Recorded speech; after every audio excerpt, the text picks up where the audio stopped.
one where the shadows of deceit. The screen lights up my face as I sit in the semi-darkness of our living room. It's past midnight, and the usual hum of the city seems to have faded into a distant murmur. Maria, my wife of 3 years, is on a business trip, or so she said. I have no reason not to believe her, except for the gnawing loneliness that seems to amplify with each passing hour. I click through video after video, a mindless scroll through the endless feed of an influencer's travel vlog, a cat performing tricks, and then a gender reveal party. Normally, I'd skip over such things, but something about the couple's ecstatic faces makes me pause. They stand in a sunlit backyard, surrounded by family and friends holding their breath in anticipation. The man, tall and broad-shouldered, covers the woman's eyes with one hand, a big red balloon in the other. I lean in closer as he pops it. Pink confetti explodes into the air. Cheers erupt around them. "We're having a girl," he shouts, his voice brimming with joy. Then, he kisses her. The room spins. That kiss, it isn't just any kiss. It's familiar, intimate, passionate. It's Maria. My heart thuds painfully against my ribs. Maria, with her laughter echoing in my ears, her smile that I wake up to every morning. But this isn't my morning, and that isn't my smile. I replay the video. Denial rushes through me. It can't be her. But the details are unmistakable, the curve of her cheek, the freckle on her neck. I know her, every bit of her, and there she is, in someone else's arms, celebrating a moment that rips my world apart. Michael? The sudden sound of my name snaps me out of the trance. I jerk around. It's just the neighbor's cat at the window, a shadow against the moonlight. My breath comes out in a shaky sigh. The rest of the night blurs into a cascade of emotions. Anger, betrayal, sorrow, they meld into a dark cloud over me. I can't think straight. I need to confront her, but she's miles away, probably asleep without a care, next to him. When the first rays of sunlight filter through the blinds, I've made up my mind.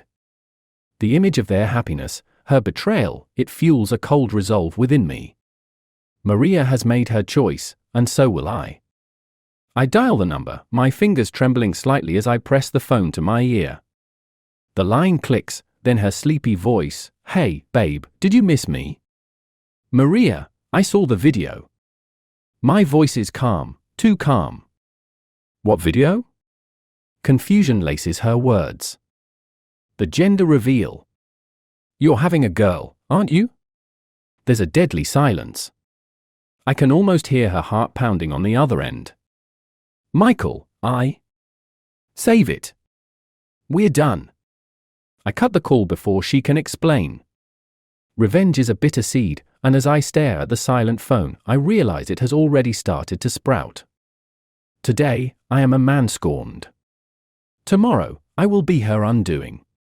As I close my laptop, a simple truth settles in my shattered heart: I will never see Maria again. The morning sun barely makes a dent in the chill that's settled inside me. My apartment, once a shared space filled with love and laughter, now feels like a cold, abandoned shell.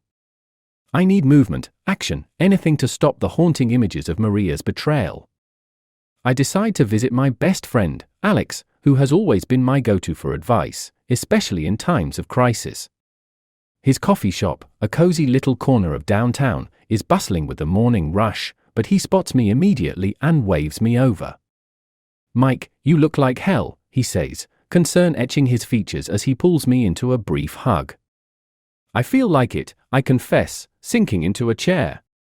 I recount the discovery, the video, and the midnight confrontation. Alex listens, his expression hardening with each word.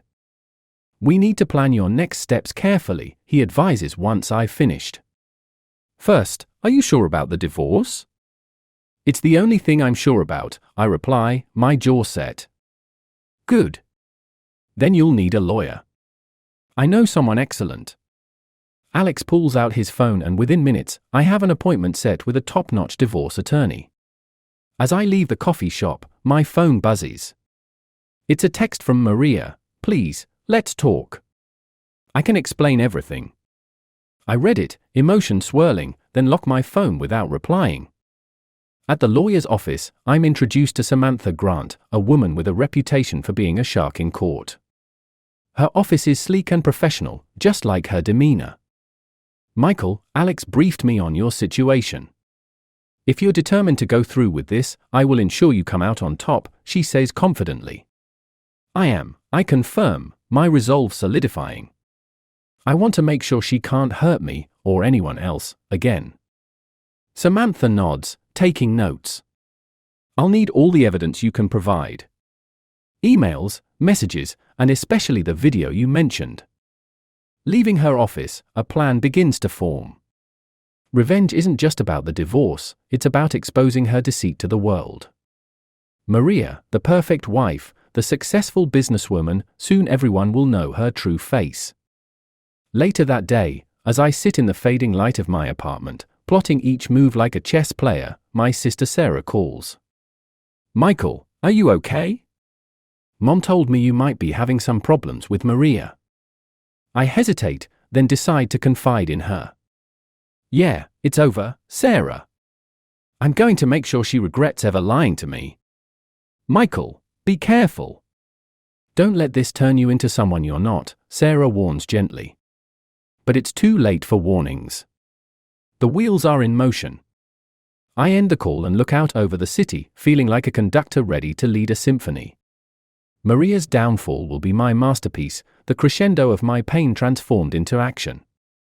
And when the final note is played, I'll be free from the haunting melody of betrayal. As dawn breaks over the city, I'm already awake, fueled by a restless night. Today, I decide to confront Maria face to face. It's not enough to sever ties over the phone or through lawyers.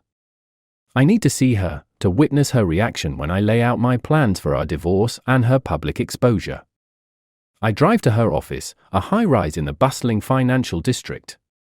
Walking through the lobby, my heart pounds with a mix of dread and determination. At the reception, I announce myself. "Michael Carter, here to see Maria Carter." The receptionist hesitates, her eyes flickering to the phone, but eventually, she nods, signaling me toward the elevators. Maria's office door is slightly ajar when I arrive. I push it open without knocking. She's there, standing by the window, looking out over the cityscape. She turns, surprise etching her face. "Michael! What are you?" "We need to talk," I cut her off, closing the door behind me with a soft click that echoes like a gunshot in the tense air. Maria nods slowly, her eyes wary. "I suppose we do." "I saw the video," I start, my voice steady despite the storm inside. "How long, Maria?" She sighs, a deep, resigned breath. "A year," she admits, looking away. "A year?" My voice trails off. A year of lies, a year of deceit. I feel the anger rising but tamp with it, keeping my tone even. "Who is he?" She hesitates, then, "Tom. He's just someone I met through work." "Just someone," I echo mockingly. "And you're having his child?" "Yes." It's barely a whisper, but it slices through the room like a knife. "The divorce papers will be served to you by the end of the week," I state coldly. "And I intend to let everyone know who the real Maria Carter is." "Michael, please." Her voice breaks. "Think about what this will do to my career, to my..." "To your what?" "Your reputation?" I interrupt, incredulous. "What about me? What about my life?"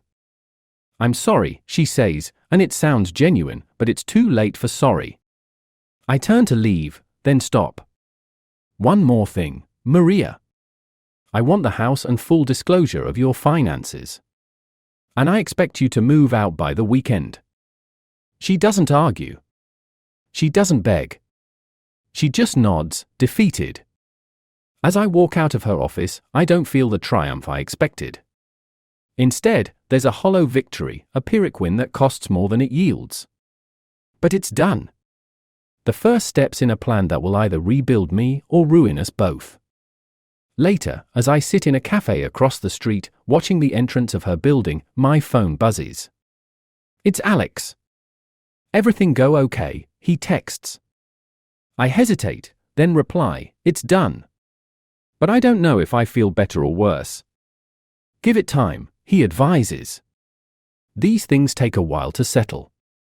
As people stream in and out of the building, I realize this is just the beginning. Maria will fight back, she's too proud not to. And I need to be ready. I glance at my reflection in the window, wondering if I recognize the man staring back.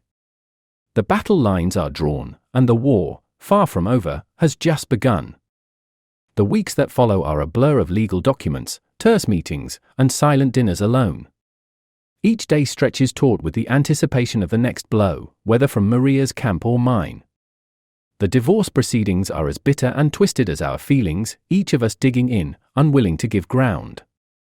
Yet amidst this turmoil, a nagging doubt begins to take root within me.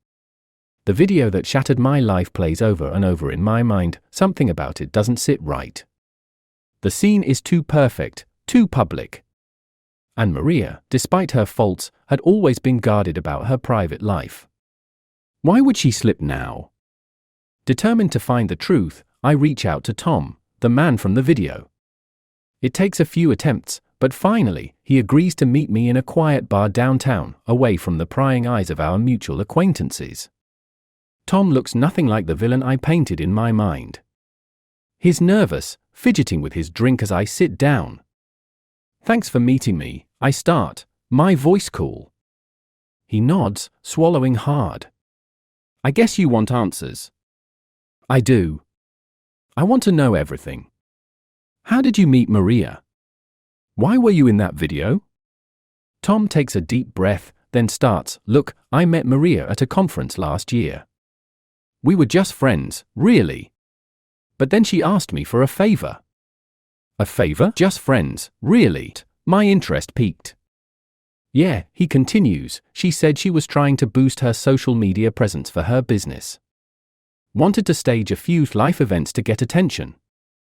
The gender reveal was just that, a setup. There was no baby. I stare at him, processing his words. You're telling me there was no affair? No affair, he confirms. I thought you knew, it was all staged. Anger, relief, and confusion swirl through me. Why didn't she tell me? She thought you'd figure it out, that you'd be in on the joke, Tom says, looking genuinely confused. I lean back, my mind racing. Had I misunderstood everything? Had my jealousy and insecurity clouded my judgment to this extent? Needing to see Maria, to confront her with this new information, I leave Tom at the bar and drive straight to what used to be our home. The house is dark, Maria likely thinking I wouldn't return until the next day. I find her in the living room, surrounded by boxes. She looks up, surprised. Michael, what are you doing here? I confront her with what Tom has told me. Was it all just a setup? For your business? Tears fill her eyes as she nods, her voice a whisper. Yes. I thought it would help. I never meant to hurt you. I thought you'd play along. But why didn't you just talk to me? The hurt is palpable, the breach of trust too vast to comprehend. I thought you'd say no. And then everyone started congratulating us, and it just got out of hand. I shake my head, the final pieces falling into place. You chose a public stunt over our private trust. You chose your business over our marriage. Michael, I'm so sorry, she pleads, reaching for me. I step back, the divide between us now too wide to bridge. I can't do this. I can't be with someone who manipulates reality for likes, who risks our marriage for publicity. With that, I turn and walk out, the door closing with a soft click behind me. The cool night air hits my face, and I feel a weight lift off my shoulders. The truth has indeed set me free, but it has also severed the last ties I had with Maria. As I walk away from the house, from my old life, I know there is no going back. The deception was too deep, and the wounds too raw. In the quiet of the night, I realize that this is the end of one chapter and the beginning of another, alone, but with a clearer understanding of what I value most. Trust, once broken, is the hardest thing to rebuild.